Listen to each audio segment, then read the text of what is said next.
How you all doing?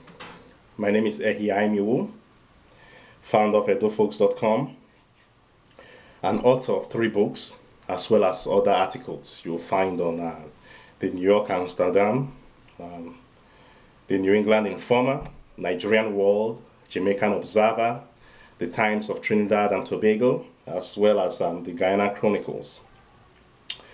Welcome to Edo Folks Report, and we're going to discuss black women, AIDS, HIV, disease, as well as the marriage rate in the black community in America. According to the News Pittsburgh Courier of October 8, 2009, an article was written by George Corey, and it states that black women make up 12% of the women population in America, but account for 61% of those affected by HIV, and which happens to be 15 times more than white women, the number of 50 times the rate at which white women have HIV. And when you talk about AIDS, 66% of those with full-blown HIV belong to white women among the women population. And of the women population affected with HIV/AIDS, 83 of them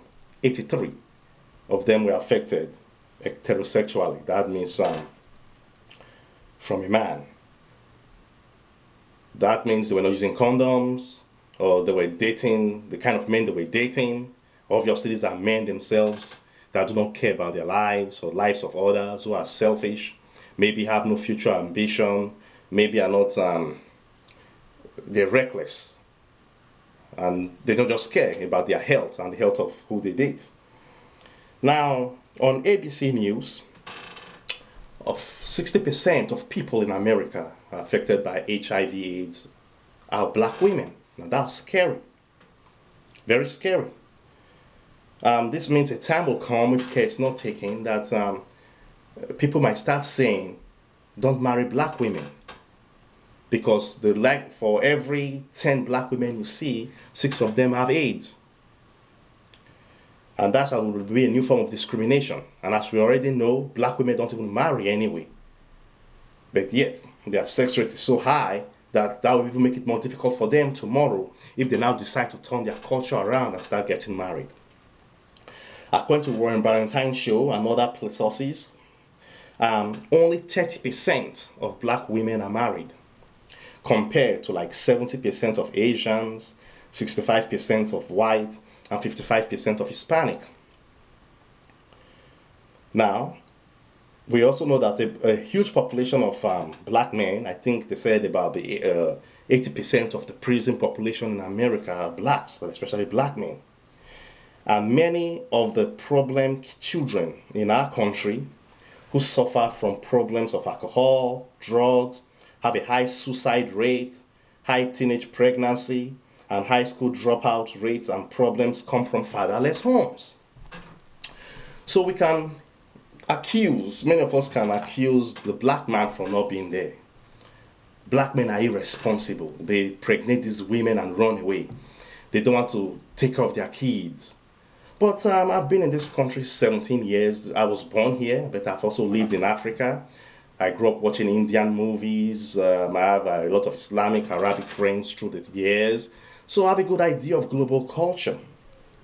And if global culture teaches me anything, women are in charge. Women are in the driver's seat.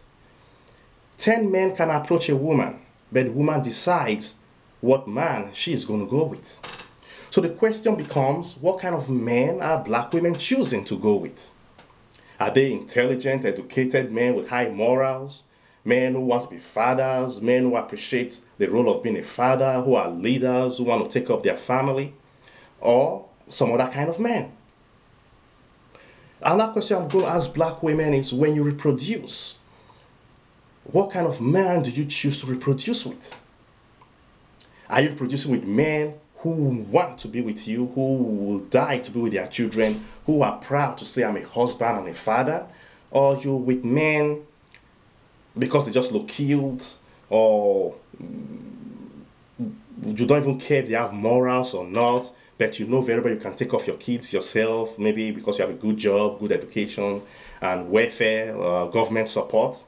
So you don't really care who you pick. If the man is there, fine. If the man isn't there, oh well.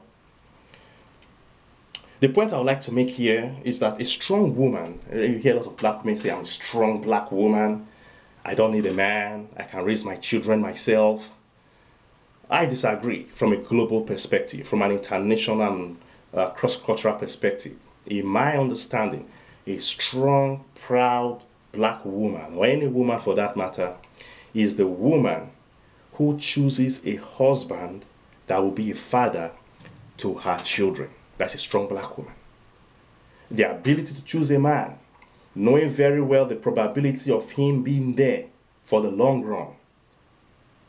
Even life expectancy rate, based on the kind of life he lives, is a healthy man who cares about his future.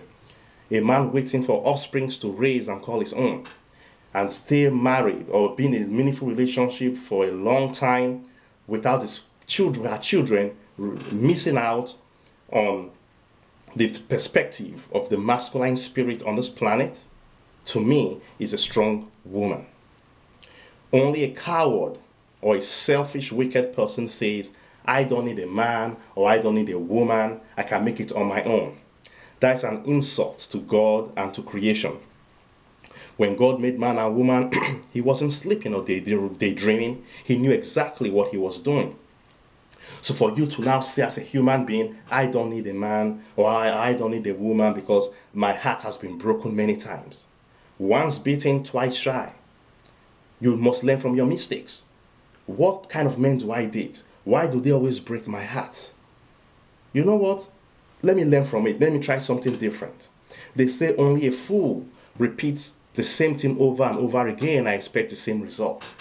A lot of black women are known to say, well, don't judge us, it's our culture. It's our culture not to marry. It's our culture to be with this kind of man, the thug, the gangster kind of man, the DJ, entertainment, low education kind of man. That's what we like, that's what we understand, that's what we want to be with. Well, you reap what you sow. While you're doing that, the intelligent, hardworking black men are married off to other races. Because a man ain't going to just wait for you because you're black. No. When it's time for him to get married, to live that responsible lifestyle, to have his kids and be an asset to society, he's going to pick the first woman available. Black, white, Hispanic, or Asian. So the early bird gets the early worm. If you're wasting your time playing around with gangsters and losers, who everybody knows will not be there in the long run or will probably die or be in jail and won't be around for your children, the decent black men who you feel are boring, not talkish enough, not cool enough, are being married off. So the good black men are raising quality human beings and children, passing their genes and whatever the resources they've acquired on this planet into other communities. That's the power of a woman. A woman is the home. A woman is the society. What men are you choosing to date and breed with is the question.